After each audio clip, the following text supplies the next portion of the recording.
Selamat pagi, perkenalkan nama saya Anjela Sunara Sinaga, NRP 033 dari kelas 3 dan 3 IP. Di sini saya akan menjelaskan mengenai standar internasional dan keselamatan kerja, serta program kesehatan dan keselamatan kerja di kapal laut. Yang pertama itu ada pengertian ketiga. Pengertian ketiga menurut Peraturan Pemerintah Nomor 50 Tahun 2012 ialah segala kegiatan untuk menjamin dan melindungi keselamatan dan kesehatan tenaga kerja melalui upaya pencegahan kecelakaan kerja dan penyakit akibat kerja. Selanjutnya ialah peraturan ketiga. Sebagian peraturan ketiga ini ialah yang pertama Undang-Undang Nomor 1 Tahun 1970 tentang keselamatan kerja. Yang kedua Peraturan Menteri Tenaga Kerja RI Nomor per 3 Men tahun 1998 tentang tata cara pelaporan pemeriksaan kecelakaan. Yang ketiga itu Peraturan Menteri Kelautan Perikanan Republik Indonesia Nomor 6 Permen KP tahun 2018 tentang keselamatan dan kesehatan kerja di lingkungan Kementerian Kelautan dan Perikanan. Yang keempat yaitu Peraturan Menteri Tenaga Kerja dan Transmigrasi Nomor per 2 Men tahun 1980 tentang pemeriksaan kesehatan tenaga kerja dalam penyelenggaraan keselamatan kerja. Yang pertama ini adalah APD, alat pelindung diri, ialah alat yang mempunyai kemampuan untuk melindungi seseorang dalam bekerja yang fungsinya untuk mengisolasi tubuh tenaga kerja dari bahaya di tempat kerja. Berikut adalah APD di kapal laut. Yang pertama itu baju pelindung, yaitu coverall yang melindungi badan anggota awak berbahan berisiko seperti minyak panas, air, percikan, pengelasan, dan lain-lain. Bisa disebut dengan dungaree or boiler suit. Yang kedua itu helmet, alat pelindung diri kepala berbentuk helm plastik keras di atas kepala. Satu tali dagu juga disiapkan dengan helm yang melindungi kepala di tempat pada saat perjalanan atau jatuh. Yang ketiga itu safety shoes, yaitu ruangan internal kapal dipakai oleh kargo dan mesin yang terbuat dari logam keras dan membuat berisiko untuk awak kapal untuk berjalan di sekitarnya. Sepatu safety ini untuk melindungi bagian kaki awak kapal dan kerja di sekitar kapal. Yang keempat yaitu ada sarung tangan yang berfungsi untuk melindungi tangan dari api, suhu panas dan dingin, radiasi, arus listrik, benturan, dan pukulan tergores benda tajam atau kasar. Selain itu juga melindungi tangan dari kontak biologis atau bahan kimia dan infeksi virus atau bakteri. Yang kelima adalah goggles, yaitu alat pelindung mata yang dapat melindungi mata dari debu dan percikan bahan kimia cair, sedangkan kacamata las dipakai untuk operasi pengelasan melindungi kacamata dari percikan intensitas tinggi. Yang keenam yaitu adalah plugs yang di ruangan mesin kapal membuahkan ada 110 hingga 120 desibel yang merupakan frekuensi nada tinggi yang begitu sangat tinggi untuk telinga manusia yang mengakibatkan sakit kepala, iritasi, dan masalah pendengaran.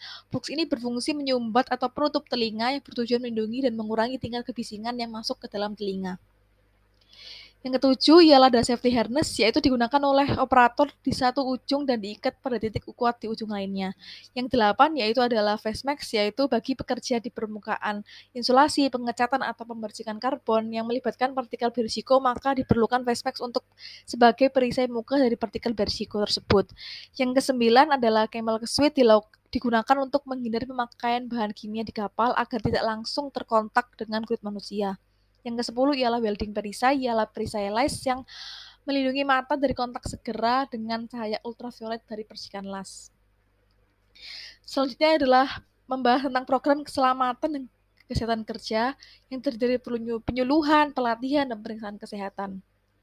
Yang pertama ialah penyuluhan, ialah pemberian informasi yang dapat menimbulkan kejelasan bagi para pekerja.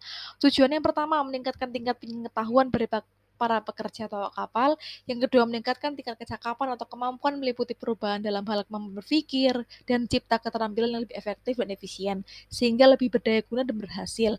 Yang ketiga itu perubahan sikap meliputi perubahan dalam perilaku dan perasaan yang didukung oleh adanya peningkatan kecakapan, kemampuan pemikiran. Kedua itu pelatihan merupakan proses membantu para pekerja tenaga kerja untuk memperoleh efektivitas dalam melalui pengembangan kebiasaan tentang pikiran, tindakan, kecakapan, pengetahuan, dan sikap yang layak. Tujuannya itu pertama meningkatkan keahlian kerja, produktivitas kerja, serta meningkatkan tanggung jawab pekerja. Yang kedua mengurangi timbulnya kecelakaan kerja dan kerusakan dalam bekerja, serta pemeliharaan alat-alat kerja. Yang ketiga itu mengurangi keterlambatan kerja dan perpindahan tenaga kerja.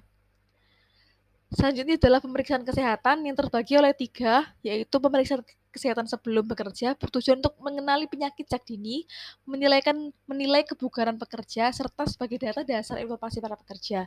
Yang kedua ialah pemeriksaan kesehatan berkala, bertujuan untuk menghindari sedini mungkin apakah faktor-faktor tersebut penyebab penyakit ternyata sudah menimbulkan gangguan atau kelalaian dan menyebabkan terganggunya pekerjaan. Biasanya pemeriksaan kesehatan berkala ini tergantung perusahaannya masing-masing, biasa atau 1 bulan sekali atau 1 tahun sekali. Yang ketiga ialah pemeriksaan kesehatan khusus bertujuan untuk para pekerja yang dicurigai memiliki gejala-gejala yang ada kaitannya dengan lingkungan pekerjaannya dan harus segera dibawa ke klinik terdekat atau penanganan dokter tersebut pada perusahaan tersebut. Sekian presentasi dari saya, kurang lebih saya mohon maaf apabila ada salah kata atau kata-kata kalimat yang kurang berkenan. Saya mohon maaf. Terima kasih.